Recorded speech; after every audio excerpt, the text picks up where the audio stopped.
नमस्कार दोस्तों, स्वागत है आप सभी का इस वीडियो के पार्ट 3 में। अगर आपने पार्ट 2 नहीं देखा है तो प्लीज़ उससे पहले देख लीजिए, क्योंकि हमने उसमें डेटा एक्सेस लेयर को कवर किया था। तो आज के इस पार्ट 3 में हम बिजनेस लेयर पे बात करेंगे और आपको स्टेप बाय स्टेप समझाएंगे कि बिजनेस लेयर क्या होता है। तो चलिए बिना किसी देरी के हम इसको शुरू करते हैं। तो पहले हमने इसमें यूजर रिपोजिटरी पे हमने वर्क किया था, जो कि हमारा रिपोजिटरी लेयर था। आज हम बिजनेस लेयर पे काम करेंगे। तो चलिए हम बिजनेस लेयर पे करते हैं। ये हमारा बिजनेस लेयर है। इस बिजनेस लेयर के अंदर हम पहले 2 फोल्डर क्रिएट करेंगे।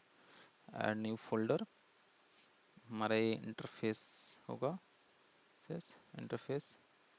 एंड दूसरा जो हमारा फोल्डर होगा वो हमारा इम्प्लीमेंटेशन का फोल्डर होगा, जिसके अंदर हम उस इंटरफेस को इम्प्लीमेंटेशन यहाँ पे ऐड करेंगे। ये हमारा इम्प्लीमेंटेशंस हो जाएंगे इसके अंदर। तो इसके अंदर भी हम एक नया फोल्डर, नया एक इंटरफेस क्रिएट करेंगे। सो हम राइट क्लिक करेंगे, ऐड पे जाएंगे, न्यू आइटम पे जाएंगे और यहाँ से इंटरफेस का एक इंटरफेस टेम्पलेट को हम सेलेक्ट करेंगे और यहाँ पे हम टेम्पलेट का नाम देंगे आई यूजर बिजनेस बिजनेस। इसको भी हमें पब्लिक करना होगा, क्योंकि डिफ़ॉल्ट एक्सेस मॉडिफायर जो देता है वो आपको इंटरनल देता है। तो आप इसको पब्लिक कर लीजिएगा, क्योंकि इसको भी हम आउटसाइड दिस लाइक असेंबली के हम बाहर एक्सेस करेंगे, मीन्स एपीआई लेयर पे इसको हम एक्सेस करेंगे। एंड यहाँ पे हम सेम तीनों जो मेथड हमने रिपोजिटरी लेयर पे ऐड किए थे उसी को हम यहाँ पे सेम करेंगे। तो हम पहले आई यूजर रिपोजिटरी पे जाएंगे और इसको हम कॉपी कर लेते हैं।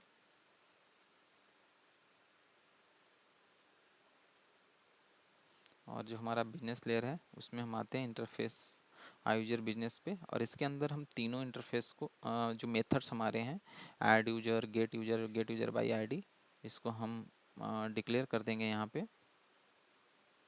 अब हम जाएंगे अपने इम्प्लीमेंटेशन पे और इस इम्प्लीमेंटेशन के अंदर हम एक क्लास ऐड करेंगे जो कि इस इंटरफेस का इम्प्लीमेंटेशन होगा, जिसके अंदर हमारा जो सारे बिजनेस लॉजिक्स जो होंगे वो हम ऐड करेंगे, उसके अंदर लिखेंगे।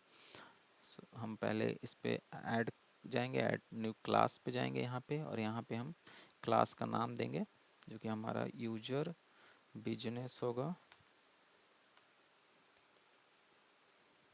ये हमारा यूजर बिजनेस होगा, क्योंकि ये जो बिजनेस होगा ये हमारा आई यूजर बिजनेस का इम्प्लीमेंटेशन होगा। तो हम इसको भी पब्लिक बना लेंगे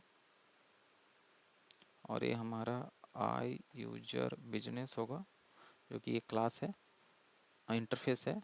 तो इस इंटरफेस का हम इम्प्लीमेंटेशन यहाँ पे करने वाले हैं।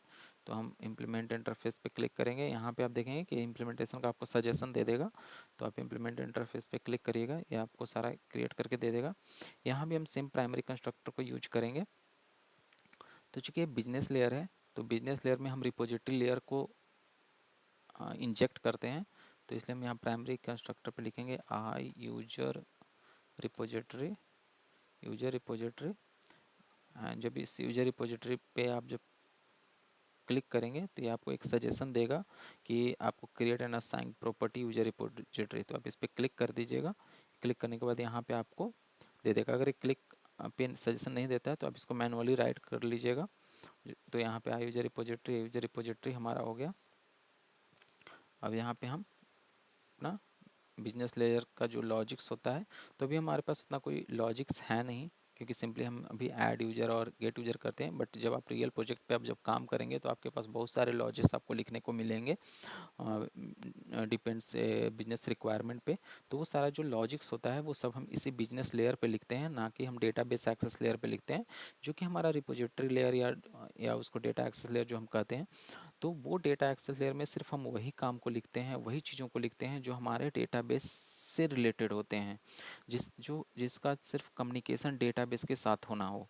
उन सारे चीज़ों को जो हमारे होते हैं, जितने भी हमारे मेथड्स, क्लासेस या जो भी होते हैं हमारे, जिनका कम्युनिकेशन डेटाबेस के साथ करना होता है, वो सारी चीज़ें हम डेटा एक्सेस लेयर के पे लिखते हैं, रिपोजिटरी लेयर पे लिखते हैं। और जो हमारा बिजनेस लेयर होता है, इसमें हम सारे बिजनेस से रिलेटेड जो हमारे बिजनेस लॉजिक्स होते हैं वो सारी चीज़ें हम यहाँ पे लिखते हैं। तो जब आप रियल प्रोजेक्ट पे जब आप काम करेंगे तो आपको बहुत सारे बिजनेस लॉजिक लिखने को मिलेंगे। तो वो सारे जो लॉजिक्स जो होते हैं वो सारे हम इसी लेयर पे लिखते हैं। तो अभी हमारे पास उतना कोई बिजनेस लॉजिक्स है नहीं उतना ज़्यादा, तो हम यहाँ पे सिंपली जो हमारे रिपोजिटरी लेयर को की चीज़ें, जो मेथड्स जो हैं उसको हम यहाँ पे कॉल करेंगे।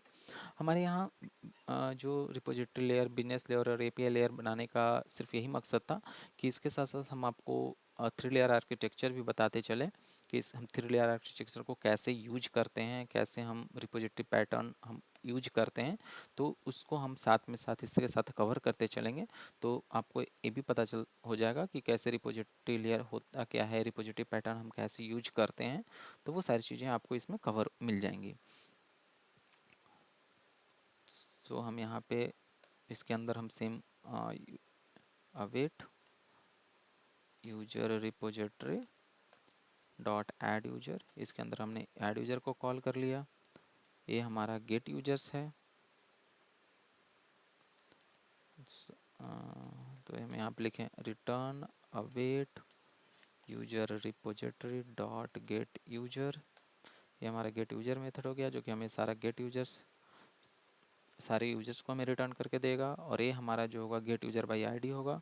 सो हम यहाँ पे return await user repository dot gate user bye ID method को हम सेलेक्ट कर लेंगे यहाँ पे और यूजर आईडी को पास कर देंगे। ये जो मेथड होगा हमारा, इसके अंदर हमारे बेसिकली हमें यूजर के डिटेल्स रिटर्न करके देगा। जब हम उसमें यूजर आईडी पास करेंगे तो एक सिंगल, जैसे हमारे पास होता है रिक्वायरमेंट होती है कि हमारे पास बहुत सारे यूजर्स हैं, बट उस यूजर में हमें किसी एक यूजर की डिटेल्स को हमें देखना है। तो ये जो हमारा एपीआई होगा, तो इस मेथड के थ्रू हमें वो उस यूज़र का, जब हम उसमें यूज़र आईडी पास करेंगे तो ये यूज़र आईडी के बेस पे उस यूज़र का डिटेल्स हमें रिटर्न करके देगा। ये जो हमारा मेथड होगा कि ये हमें सारे यूजर्स को रिटर्न करके देगा जो भी हम डेटाबेस में ऐड कर चुके होंगे। और ये हमारा ऐड यूजर होगा, इसके थ्रू हम यूजर्स को ऐड करेंगे। तो ये हमारा बिजनेस लेयर है, इसमें हमने सारे अपनी जो हमारे लॉजिक्स होंगे यहाँ पे हम लिख लिए हैं अभी। अगर आपको यह वीडियो पसंद आया हो तो लाइक करें, शेयर करें और चैनल को सब्सक्राइब जरूर करें। धन्यवाद।